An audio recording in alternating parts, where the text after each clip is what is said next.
মায়াপুরের গীতা ভবনের সামনেই আমরা আছি।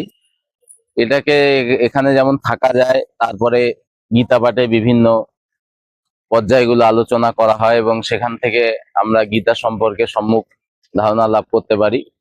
এবং এটা বাঙালিদের জন্য একটা ভালো চর্চা কেন্দ্র, যদিও অল ওভার ইন্ডিয়া থেকে এখানে আসে। এবং সুন্দর ব্যবস্থাপনা।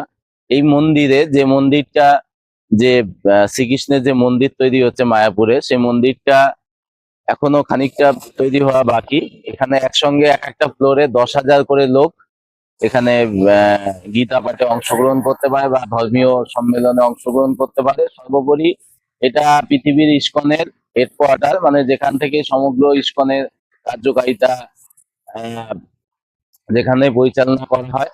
সর্বোপরি এটা যদি আপনি আসেন একটা ইকোসিস্টেমের মতো, যেখানটাতে আপনি গরুর গাড়ি চাপা সৌভাগ্য লাভ করতে পারবেন এবং গরুর যে দুধের থেকে যে প্রোডাক্ট গুলো, সেগুলো স্বাদ আস্বাদন করতে পারবেন এবং সম্পূর্ণ ন্যাচারাল। এবং খাবার দাবার গুলো খুব ন্যাচারাল ওয়েতেই তৈরি।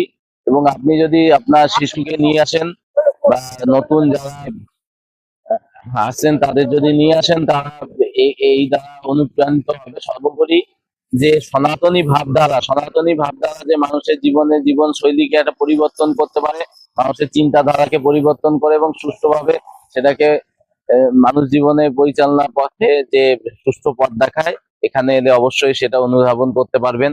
অবশ্যই যদি সময় পান 1-2 দিনের জন্য আসবেন, অবশ্যই আপনাদের আসার অনুরোধ রইল। নমস্কার, ভালো থাকবেন।